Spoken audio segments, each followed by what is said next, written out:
Boa noite.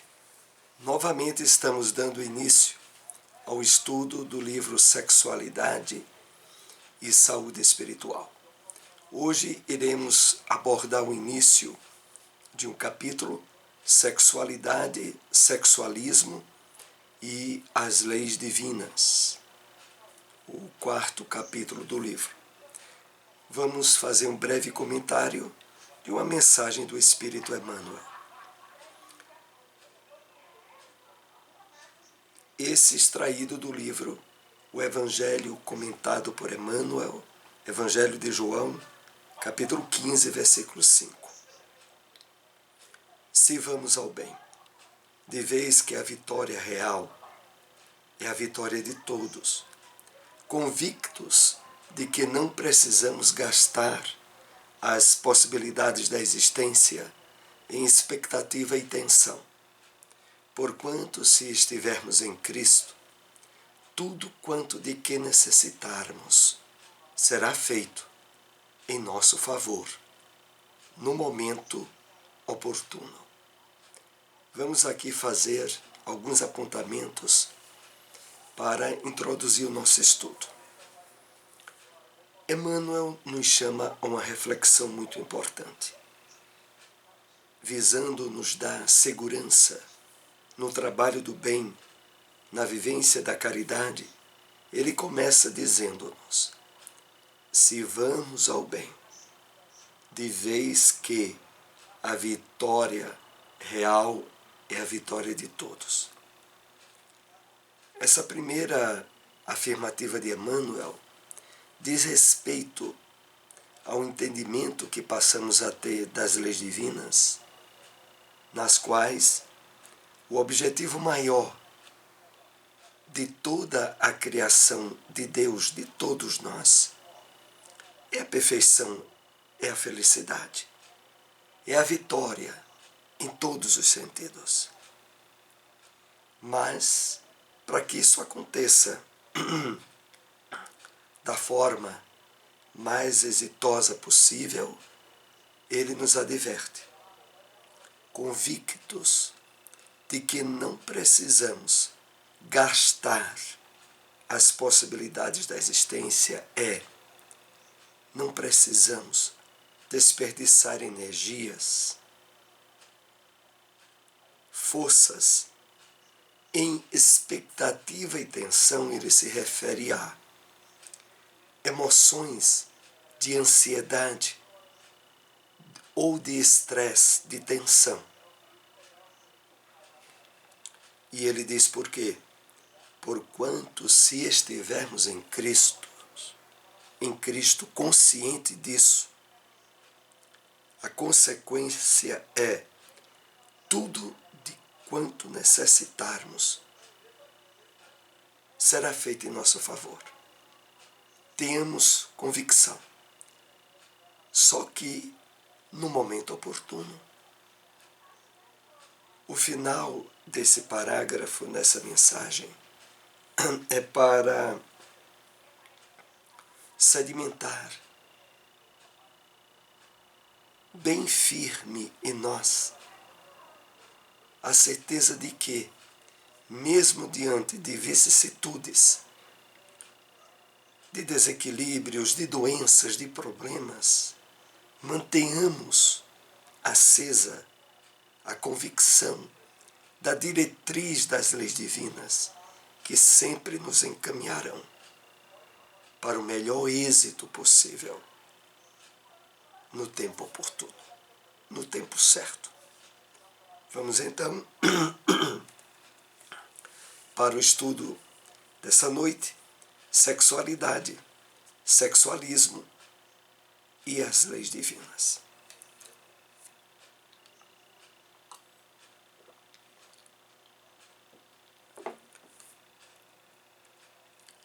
É fundamental que tenhamos uma visão do sexo e da sexualidade como espíritos imortais, transitoriamente encarnados, em conexão com as leis divinas, em nossas consciências, para vivermos como espíritos imortais.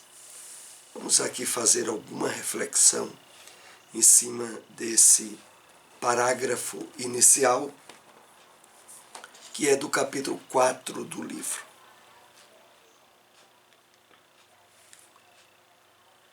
A alusão feita pela espiritualidade, através do espírito Honório, que é o coordenador espiritual do livro, estabelece o seguinte: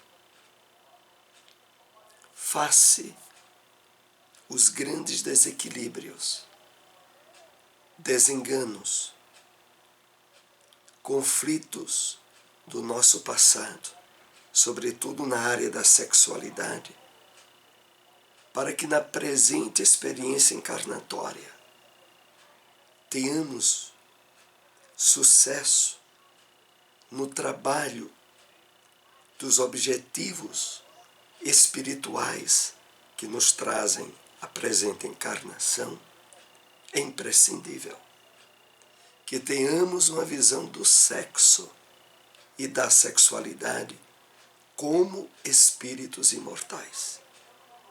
O que nós sabemos que para a grande maioria da humanidade que vive envolvida na perspectiva do materialismo, isso não acontece. E o resultado são as tragédias, os desequilíbrios, os vícios associados à vivência da sexualidade, gerando o que a obra chama de sexualismo, que é um termo pejorativo ao uso do sexo de forma exacerbada, exagerada, geradora de sofrimento para a pessoa e para os outros. E por isso ainda ele destaca: como espíritos imortais, transitoriamente encarnados, em conexão com as leis divinas em nossas consciências, para vivermos como espíritos imortais. Concluindo, para que, de fato, experienciemos, em termos de plenitude, a vivência consciente de espíritos imortais, revestidos temporariamente pela roupa orgânica, é imprescindível que essa perspectiva envolva nossas atitudes, nosso comportamento, a nossa maneira de agir, sobretudo na área da sexualidade. Essa tomada de consciência é imprescindível para não cairmos no sexualismo, mesmo sabendo que somos espíritos e que vamos prestar contas daquilo que fizermos para nossas próprias consciências. Então, essa tomada de consciência, ela é imprescindível, porque se não for realizada dessa forma, dificilmente não cairíamos nas armadilhas, nos desequilíbrios do sexualismo, em que a grande maioria dos espíritos, encarnados e desencarnados, estão trilhando na Terra atualmente. Dentre as provas que somos convidados a passar em nossa trajetória humana, está o desenvolvimento da sexualidade saudável. A prática sexual presta-se a intensos abusos, quando, ao invés de praticar a sexualidade, o ser humano envereda pelo sexualismo. que é como tem acontecido com muita frequência. Uma sociedade voltada para o prazer, para o hedonismo, exacerbado, aonde os valores espirituais não existem ou são colocados em último plano. O resultado é o abuso das energias genésicas, das energias sexuais. Pelo fato de elas envolverem um contributo de prazer, torna-se veículo de vício e de desequilíbrio. De vício, de fato, porque hoje o sexualismo tem atingido tal nível de intensidade que geram verdadeiros aditos, dependentes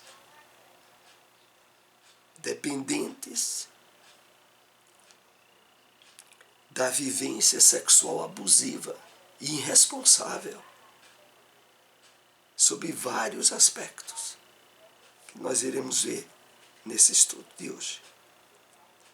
A planificação sexual na homossexualidade acontece pela sublimação do sexualismo, pela doação afetiva à coletividade, ou em menor intensidade, com um ou uma parceira ou parceiro.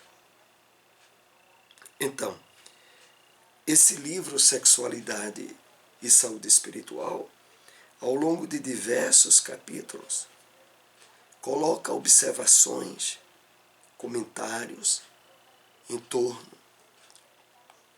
sobretudo, da homossexualidade e de desequilíbrios associados ao sexualismo,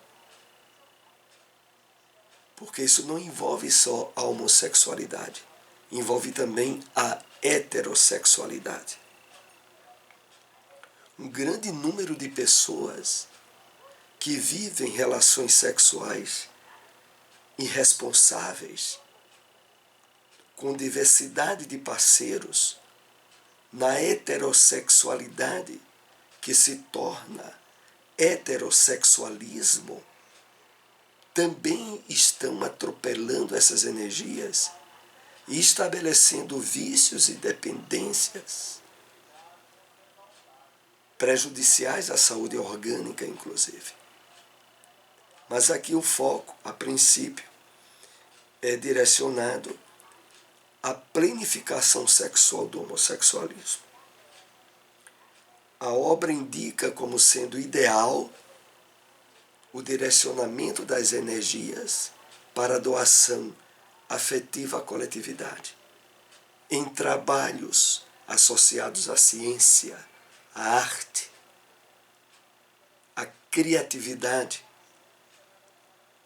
Mas quando isso não for possível e haja um nível de desassossego íntimo daquele que se percebe homossexual, a possibilidade da convivência com um parceiro ou parceira exclusivo em uma relação monogâmica é aceitável, não é o ideal. O ideal é o direcionamento dessas energias para a doação afetiva, como aqui é colocado. A heterossexualidade é o cultivo do relacionamento respeitoso com o sexo oposto, em um processo de submissão às leis divinas, desenvolvendo as virtudes do auto-amor, auto-afeto, alo-amor, solidariedade, companheirismo. Então, o outro lado da prática sexual na heterossexualidade, de forma também equilibrada e monogâmica, envolve a submissão às leis divinas.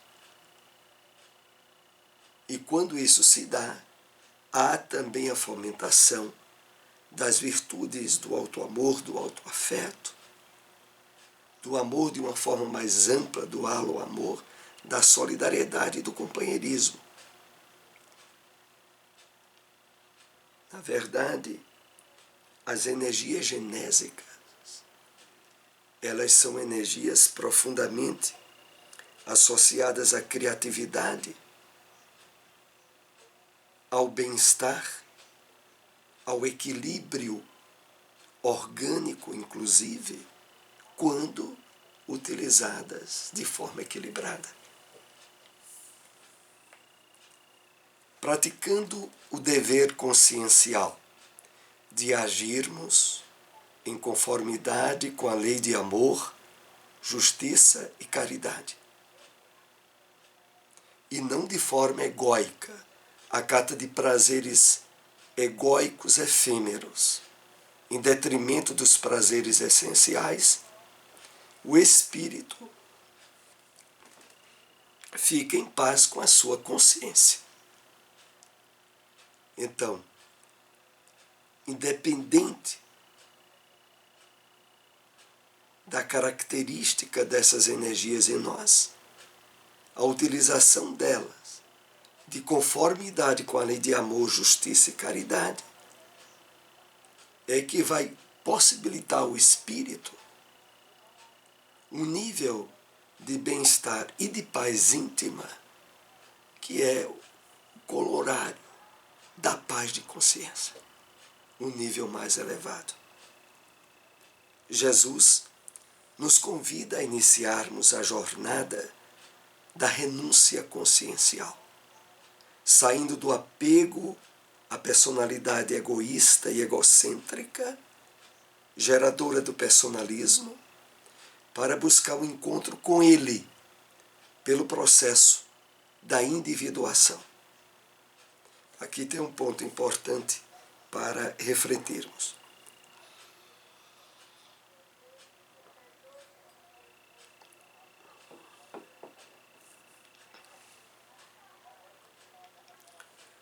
Ao estabelecermos a prática do sexo de forma equilibrada, ajustada às leis divinas, naturalmente se dar o início dessa jornada da renúncia consciencial, saindo do apego à personalidade egoísta e egocêntrica. Como? Primeiro, pelo seguinte: a perspectiva do espírito imortal, ela envolve tanto a apresentação física como homem, como mulher, aonde nós trazemos do nosso psiquismo de diversas encarnações anteriores aspectos que se associam a um ou outro lado de característica dessas experiências que já tivemos como espírito. Por isso é que nós somos levados a naturalmente superarmos a questão do personalismo egocêntrico, e passamos a trabalhar a individuação. A individuação, ela vai naturalmente se dando na medida em que, trabalhando a nossa identificação com o espírito imortal que somos, e que por característica de natureza própria é assexual, nós vamos superando o personalismo característico muitas vezes como uma personalidade forte ou dominadora quando é um homem, uma personalidade passiva ou receptiva quando é mulher. Quando, na verdade, nós sabemos que muitas vezes, diante da reencarnação, esses traços alteram-se.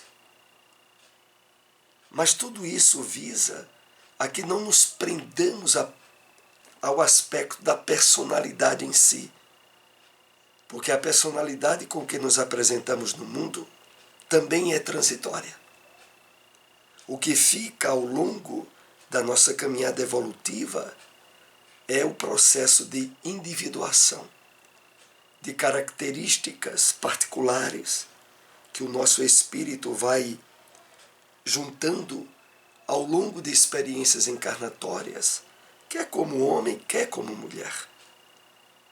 Mas sem conflitos, sem problemas de vivência da heterossexualidade natural, decorrente do equilíbrio com as leis divinas. O personismo é o resultado das experiências e relações superficiais que tivemos ao longo de sucessivas reencarnações, cultuando a indiferença moral. A individuação é o ser espiritual na sua sublimação autêntica, que de fato é espírito imortal.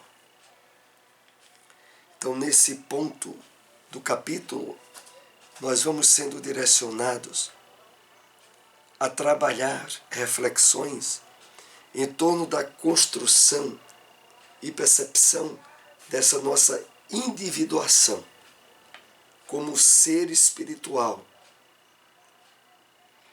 cuja característica mais profunda é a imortalidade e que independe das aparências físicas que tenhamos ou ainda venhamos a nos apresentar no corpo transitório. É fundamental cultivarmos o desapego de uma vida puramente material, hedonista e erotizada, para vivenciarmos o espiritual.